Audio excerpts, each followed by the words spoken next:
మళ్ళీ స్టాప్ వచ్చిన తర్వాత అతనే ఆ స్టాప్లో డ్రాప్ చేస్తాడు. ఆ ఫెసిలిటీ ఉంది.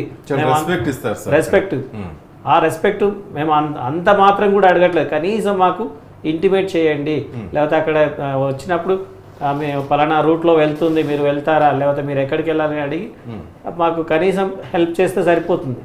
అలా కాకుండా చీదరించుకోవడము. కొన్నిసార్లు అయితే నిజంగా నమ్మరు, మేము ఒకసారి మేము చదువుకునే టైంలో అది ఎల్బీ నగర్ నుండి ఆ బస్ కోటి వెళ్తుంది, అది మేము దిల్సుఖ్ నగర్ వెళ్ళాలి, కొత్తపేటలో ఉన్నాము. అడిగాము ఇది ఏ నంబరు అని చెప్పేసి అని. 99 నంబర్ అది యాక్చువల్గా. అది అడిగితే డ్రైవర్ వెళ్ళదు అన్నాడు. మళ్ళీ వెనకకి వెళ్ళి వేరే పబ్లిక్ని అడిగితే వెళ్తుంది అని చెప్పాను. అడిగితే మేము వెనక నుండి వెళ్ళి డైరెక్ట్ డ్రైవర్ దగ్గరికి వెళ్ళి ఏంటి వెళ్ళినా కూడా మీరు ఎందుకు అబద్ధం చెప్పారు అది అని చెప్పేసి అంటే, నేను ఎందుకు చెప్పాను అని చెప్పేసి మళ్ళీ నా పైన రివర్స్ అవుతుంది.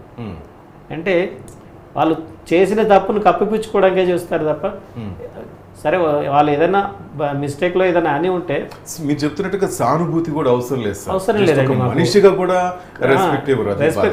రెస్పెక్ట్ మేము కోరుతున్నాం తప్ప మాకేం వాళ్ళ నుంచి అయ్యో పాపం వీళ్ళకి అనిపించదా అనే ఆ సానుభూతి మాకు అవసరం లేదు. కాబట్టి ఆర్టీసీ ఎండి గారిని కానీ గవర్నమెంట్ కానీ మేము ఒకటే రిక్వెస్ట్ చేస్తున్నాం, మాకు ఇవ్వాల్సిన రెస్పెక్ట్ మాకు ఇవ్వండి, మాకు ఇవ్వాల్సిన ఫెసిలిటీస్ మాకు ఇవ్వండి, మమ్మల్ని ఐడెంటిఫై చేయండి. యాజ్ ఏ సొసైటీలో అందరి సిటిజన్స్కి ఎలాంటి రైట్స్ ఉన్నాయో మాకు అవే రైట్స్ ఉన్నాయి, ఆ రైట్స్ మాకు కల్పించండి. రైట్. వైష్ణవి, ఏం చదువుతున్నావు నువ్వు? అన్న నేను బీఈడి సెకండ్ ఇయర్ చేస్తున్నాను ఇప్పుడు. Very good. అక్కడ సరూనగర్ హాస్టల్లో ఉంటావా, కాలేజీకి వెళ్తావా, ఎట్లనా? నేను సరూనగర్ హాస్టల్లో ఉంటాను. హైత్ నగర్ విజయభారతి కాలేజ్ ఆఫ్ ఎడ్యుకేషన్లో బీఈడి సెకండ్ ఇయర్ చేస్తున్నాను. చదువుతున్నావు. వెరీ గుడ్ నాన్న. ఏంటి అంబిషన్ ఏంటి నాన్న, ఏం కావాలని అట్లా ఎయిమ్స్ ఏం పెట్టుకున్నావు నువ్వు? నా అంబిషన్ షార్ట్ టర్మ్ గోల్ వచ్చేసి ఏదైనా ఒక గవర్నమెంట్ సెక్టర్లో జాబ్ పొందాలి త్వరగా, ఇంకా ఏదో ఒక రోజు ఖచ్చితంగా ఐఏఎస్ అవ్వాలని నా కోరిక. వెరీ గుడ్ నాన్న, గుడ్ లక్. నేను ముందే నీకు చెప్తున్నా తల్లి, అసలు నేను చూస్తుంటే చక్కగా ఉన్నావు తల్లి, కనిపించేదంటే నాకే బాధేసి. ఇంకా అట్లా ఎప్పుడు అనిపించలేదు నాన్న నీకు ఎట్లా? అసలు ఎవరు నమ్మరన్న నాకు కనబడదంటే అది మేజర్ ప్రాబ్లం నాతో. అసలు నీకే ఇప్పుడు బస్సులని ఎక్కడైనా ఎవరైనా వాలంటరీగా ఏదైనా హెల్ప్ అడగాలన్నా మంచినే ఉన్నావు కదా, నీకు అసలు ఏం హెల్ప్ చేయాలి? నేను చూడగానే నీకు చూపు లేదని ఇట్లా ఎవరు అనరమ్మా, ఏదో కామెంట్ చేస్తారని. నువ్వు యాక్ట్ చేస్తున్నావు అని కూడా చాలా అంటారు నన్ను. బట్ ఓకే, వాళ్ళకి అర్థం అవ్వదు కదా. ఇప్పుడు వేరే వాళ్ళ కళ్ళంటే కొంచెం చూడగానే అర్థమైపోతుంది కదా అని ఇంకా నేను నాకు నిజంగా కనబడదు అని ఎక్స్ప్లెయిన్ చేస్తాను వాళ్ళకి. అలా. అమ్మా నాన్న ఏం చేస్తారమ్మా? ఫార్మర్స్. వ్యవసాయ కుటుంబం. ధైర్యంగా చెప్పు, వాయిస్ పెంచాలి. వ్యవసాయ కుటుంబం. అన్నం వెళ్తుందంటే నీ తల్లిదండ్రులు చేసే కృషే కదా తల్లి. అంతే అన్న. అవునా కాదా? అవునన్నా. గర్వంగా చెప్పుకోవాలి తల్లి నువ్వు. నేను గర్వంగానే చెప్తానన్నా, మా డాడీ రైతు. అది ఆ వాయిస్ రావాలి నాన్న. ఓకే ఓకే అన్న. అమ్మ వాళ్ళు ఫుల్ సపోర్టా? సపోర్ట్ అన్న.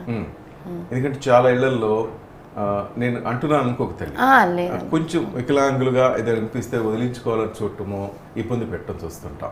నీకు ఆ ప్రాబ్లం లేదు, అమ్మ నాన్న ఫుల్ సపోర్ట్. ఏనాడు నన్ను అలా చూడలేదు, ఇంకా నాకే ఎక్కువ ఇంపార్టెన్స్ ఉంటుంది ఇంట్లో. Very good. ఒక్కదానివేనా? అన్నయ్య ఉన్నాడన్న. తను ఏం చేస్తారు? తను ఇప్పుడు బీటెక్ అయిపోయింది, సాఫ్ట్వేర్గా వర్క్ చేస్తున్నాడు. Very good. Right. Sir Arjun గారు, మీరు ఇది సీఎంకి ఇచ్చిందే అనుకుంటా, national federation of the blind India. Okay, seeking a positive result on blind problems recording. Yes sir, దీంట్లో చాలా ఇచ్చున్నారు సార్, నేను చూస్తున్నాను. మీరు తను చెప్పినట్టుగా ఇందాక తను కోరుకున్నట్టుగానే చూద్దాం, ఇందిరమ్మ ఇంటి పథకం, ఇట్లా చాలా ఉన్నాయి. వీటి గురించి చర్చించే ముందు ఒక కాలర్ మాట్లాడడానికి సిద్ధంగా ఉన్నారు సార్, తనతో మాట్లాడతారు. Hello sir. సార్ రాఘవేన్ సార్, నమస్తే సార్. మీ ప్రెసిడెంట్ గారే వచ్చారు ఫోన్ లైన్లోకి. రైట్, ప్రెసిడెంట్ గారు బీసీ వీర రాఘవన్ గారు.